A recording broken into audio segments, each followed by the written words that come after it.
Masih bersama Rahayu Saraswati. Sarah, ada nggak kekhawatiran karena keluarga kamu kan di keluarga dilihat di publik, in public eye, ketika ada Wira gitu, pernah nggak khawatir? Akuarium.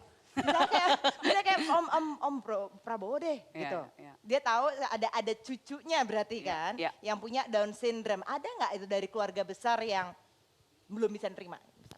Nggak ada sama sekali.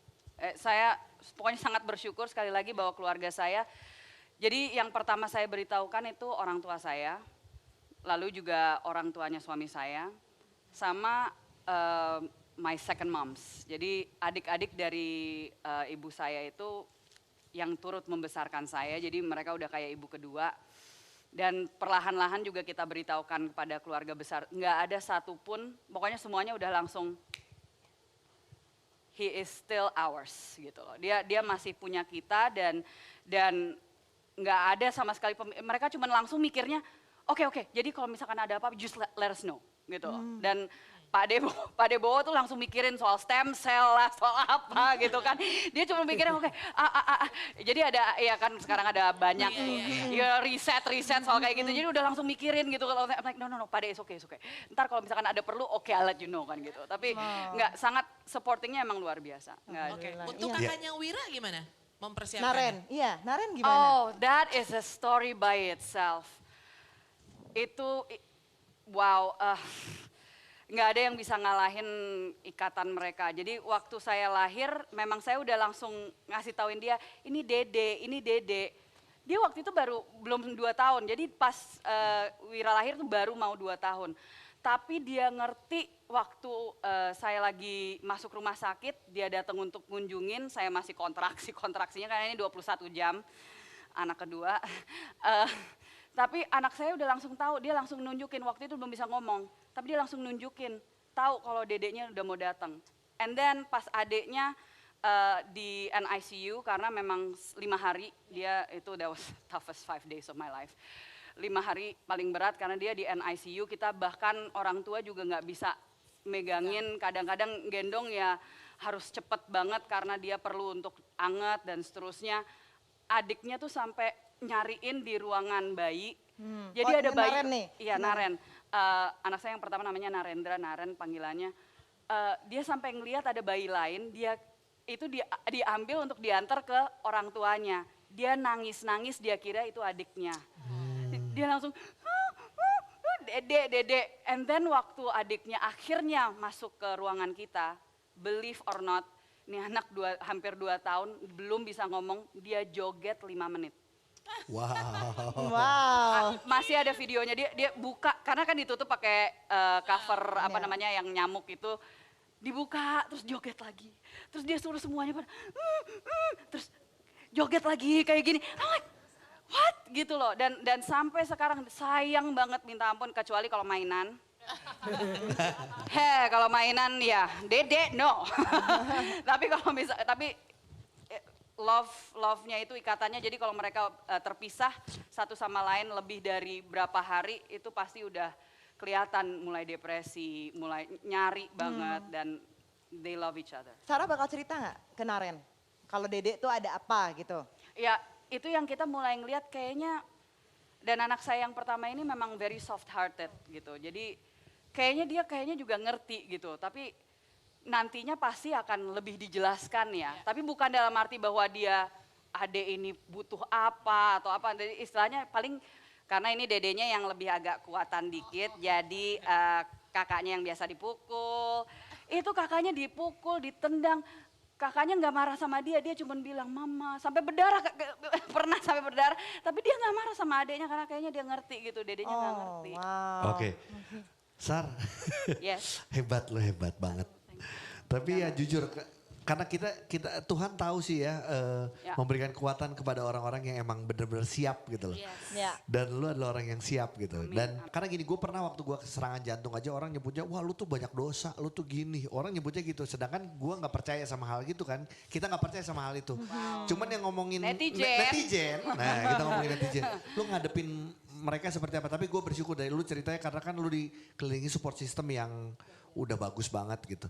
Menghadapi orang-orang yang ngomongnya jelek. Iya, terutama tentang Wira gitu. Iya, ini karena Nah kalau untung iya. saya bersyukur mereka masih lumayan jaga diri lah kalau misalkan ngomong soal anak kayaknya karena nanti kayaknya langsung follower saya yang langsung marah-marah kali gitu ya. Iya. Saya mau mengucapkan banyak terima kasih pada pendukung setia gitu. Tapi selain dari harus lebih bijak, memang itu latihan. Saya bisa lebih bertahan sekarang menghadapi segala macam caci makian dan judgment dan penghakiman dan seterusnya. Karena buat saya ya sudah itu mereka hanya melakukan itu karena mereka sebenarnya apa gitu. Jadi ya saya udah bisa melihat, tambeng lah gitu saya ya, mencoba latihan. melihatnya bahwa mereka tuh manusia juga Ya. yang dimana mungkin ada sesuatu yang mereka alami yang akhirnya mereka pelampiasannya ke saya nggak tahu. Kita pengen ketemu sama Wira nggak? Pengen ketemu sama Wira? Wira, boleh naik ke atas Wira. Turunin aja jalan. Aduh, sini, jalan. Jalan. Udah bisa jalan belum Wiranya? Akhirnya udah tante. Aduh. Hai Wira. Hai. Hai Wira, say hi. Hai. Halo Tante. Hai. Hello. Dia nggak tertarik sama kita, dia tertariknya sama kamera. Coba. Ini apa lampunya? Tuh apa? Silakan, Edward mau nanya, silakan. Sebenarnya mengagumkan adalah anak-anak dengan special needs butuh investasi waktu yang ekstrim. Ya. Punya anak umur 2 tahun juga sama Ya. gitu. Dan dua-duanya terjadi pada saat bersamaan ditambah dengan juga ngurusin kampanye dan saat itu masih jadi anggota DPR ya.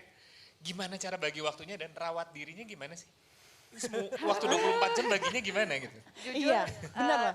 Jujur kayaknya nggak ada yang namanya pembagian waktu. Adanya cuman saya dan ini di mana Biar mamanya apa duduk, namanya? kamu sini. Oh nggak apa-apa. Mau sini ya? Agak menghadap gini kali ya. Tuh. Mau sama tante? Mau sama Tante nggak? Ini pasti deh kalau dia udah ada tuh semuanya pada rebutan. Mau nggak duduk situ? enggak, Ya udah enggak, sama Mama oke. aja, silakan. Jadi waktu saya kampanye jujur hal yang paling berat buat saya bukan soal netizennya, bukan soal debatnya lalu dan seterusnya, tapi saya nggak ada. Jadi udah waktu itu karena saya juga bukan hanya sebagai jubir ya, tapi saya juga maju sebagai caleg. Dan itu merupakan hal yang biasa, keluar pagi, kadang saya masih tidur dia udah berangkat sekolah karena dia udah terapi early intervention sejak 1,5 tahun 5 hari seminggu karena memang mereka butuhnya seperti itu. Pagi saya mungkin pergi dianya belum bangun atau dianya udah pergi, malam juga saya pulang. Jadi ada beberapa kali saya pulang saya sempat menanyakan apa dia masih ingat sama saya gitu. Dan memang apalagi anak dengan berkebutuhan khusus itu pemahaman mereka itu pasti lebih lamban kadang-kadang atau istilahnya mereka nggak bisa mengungkapkan. Ya.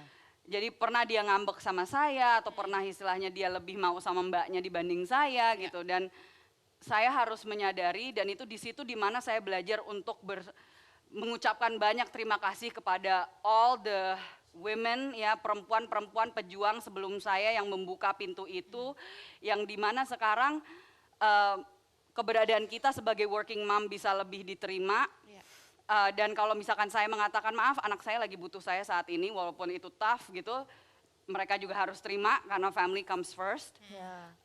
Saya masih ingat waktu itu dia Januari saya harus ninggalin semuanya karena dia masuk rumah sakit.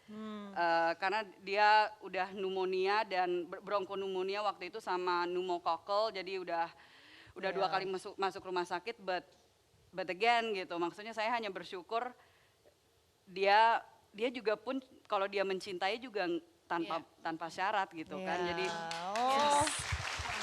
Kita akan bergabung lagi nanti Bunda Nina dan Sarah berserta anak-anaknya akan hadir saat lagi tetaplah bersama kami.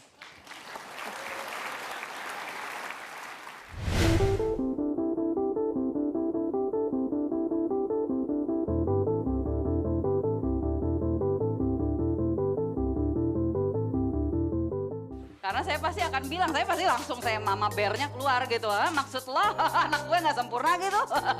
Karena buat saya dia sempurna.